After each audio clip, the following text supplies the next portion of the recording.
Welcome everyone to today's video, where we'll be looking into the mysterious disappearance of a young girl.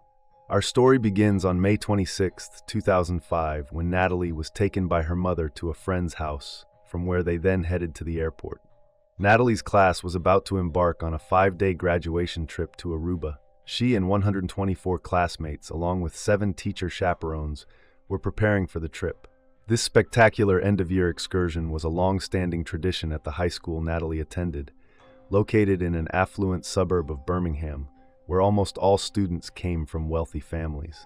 Natalee was an excellent student who had earned a scholarship to the University of Alabama, where she planned to study medicine.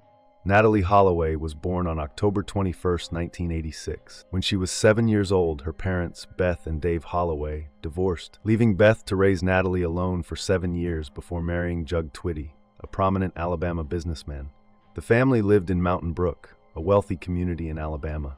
The plane arrived in Aruba on May 26 at the island's international airport.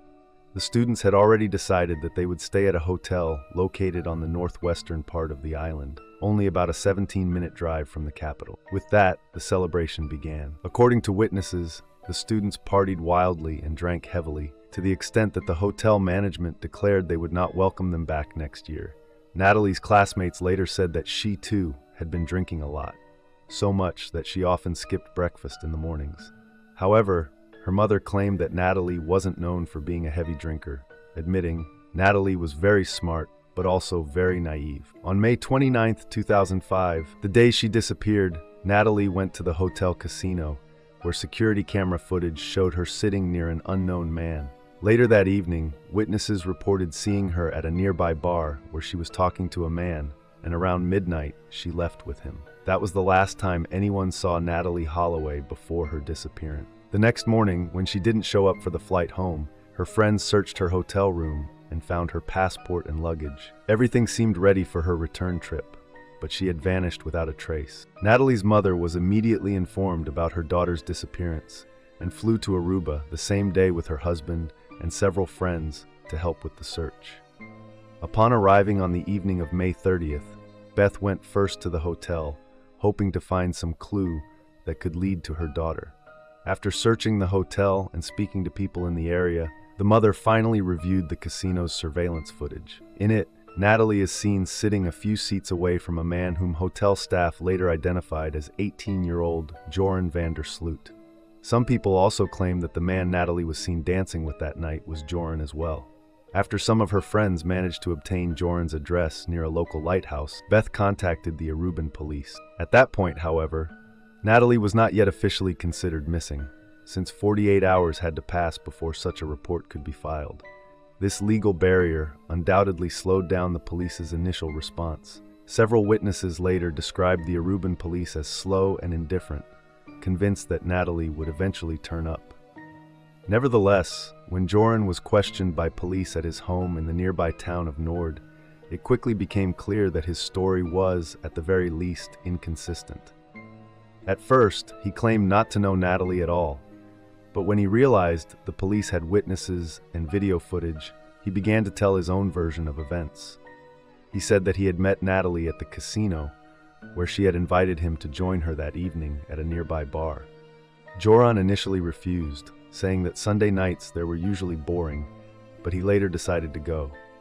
That night, Joran and 2 of his friends drove to the bar, where they drank and danced with Natalee. According to nearly all accounts, around midnight, Natalee wanted to go back to her hotel, and she was very drunk. Joran claimed that Natalee got into his car on her own.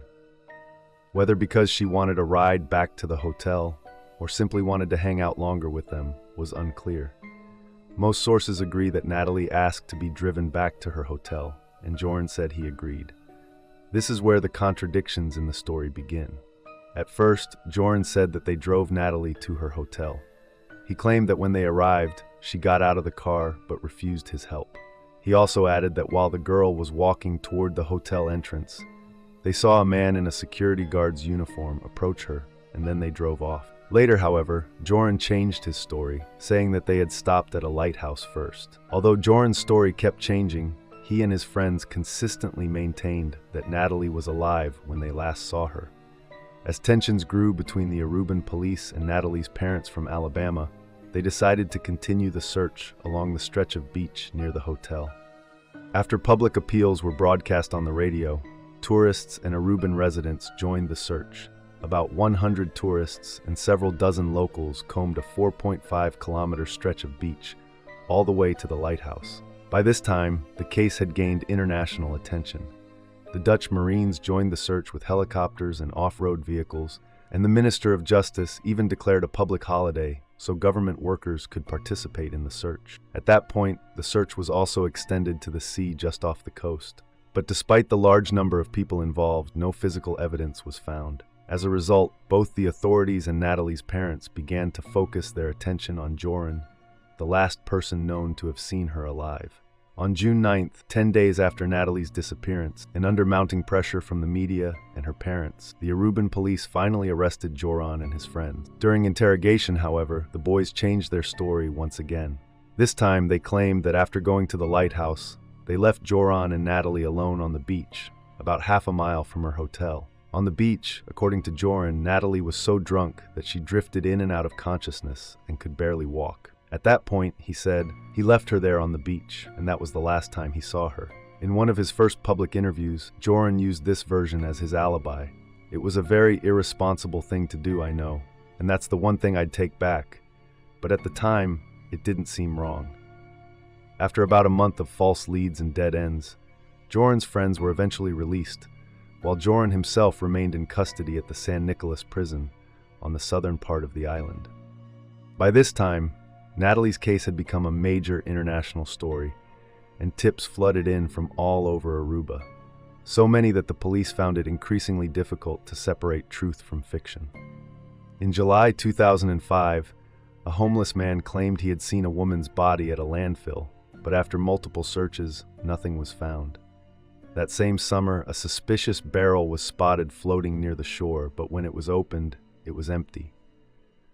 A park ranger found duct tape with a strand of blonde hair, but DNA testing revealed it was not Natalee's. Nearly every day brought another false lead, which the Aruban police had to investigate.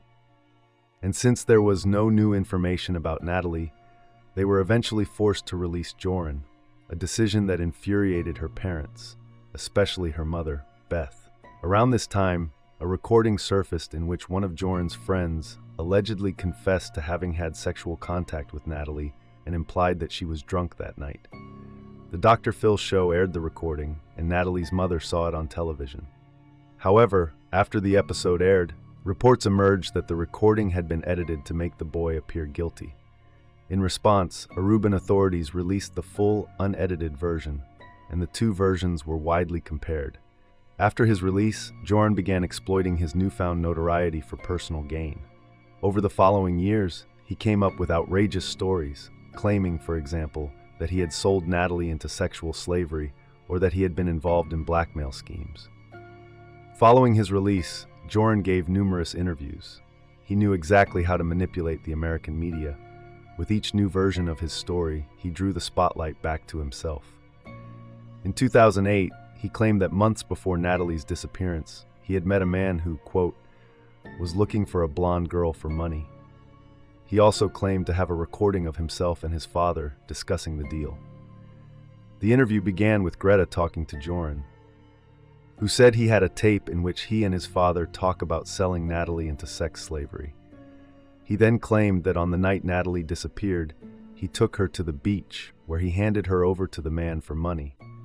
The man then, according to Joran, put the drunk and disoriented Natalee on a boat and sailed away with her. However, not long after this interview, Joran admitted that he had lied, all for the sake of fame. In any case, there is no evidence that Joran sold Natalee to human traffickers, although there is some indication that he may have been involved in trafficking other women, but more on that later. After several more arrests and subsequent releases, in 2007 the case was officially closed due to lack of evidence, with no charges filed.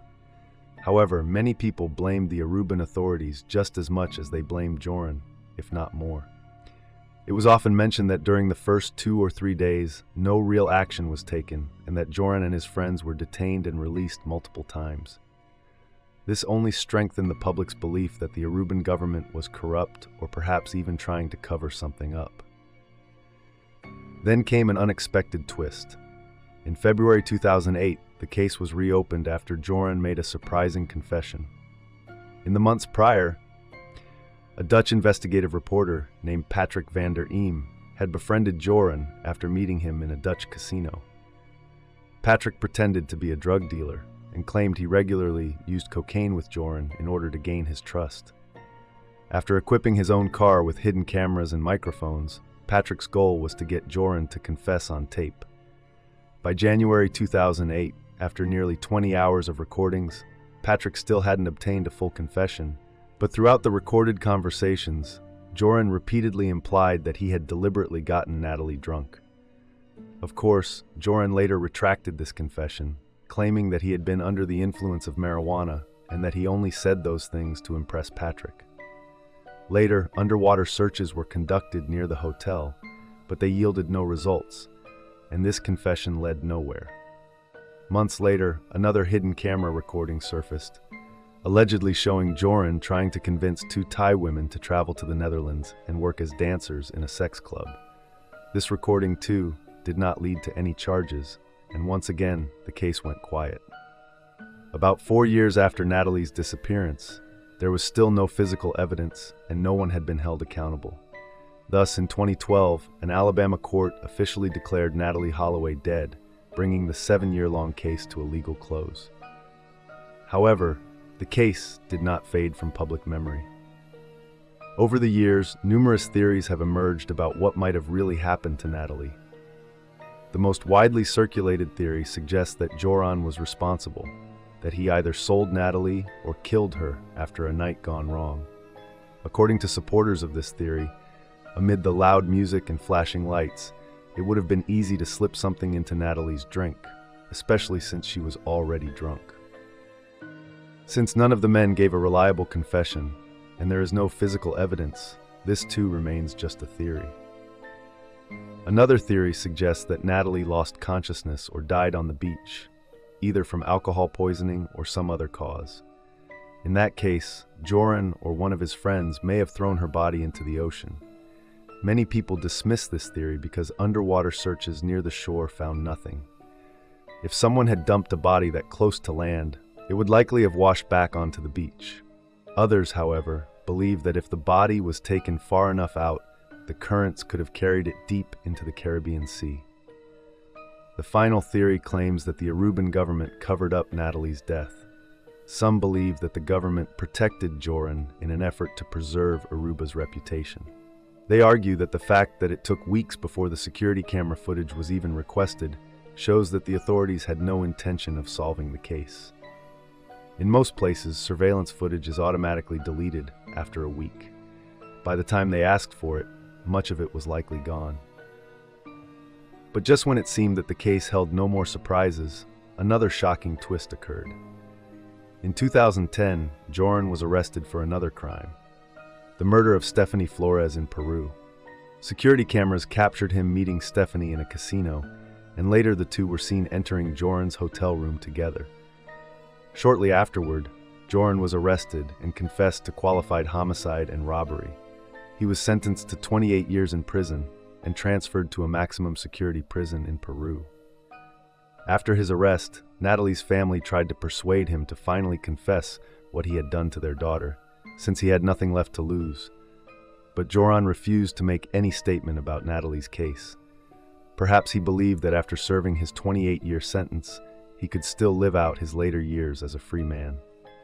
Since 2010, there has been no major development in Natalee's case, although authorities have stated that they have not closed the investigation and that the case remains open to this day. And so ended the life of a bright and talented young woman. What do you think happened to her?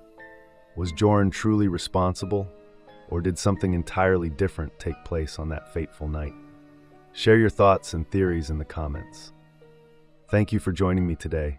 I'll see you in the next video.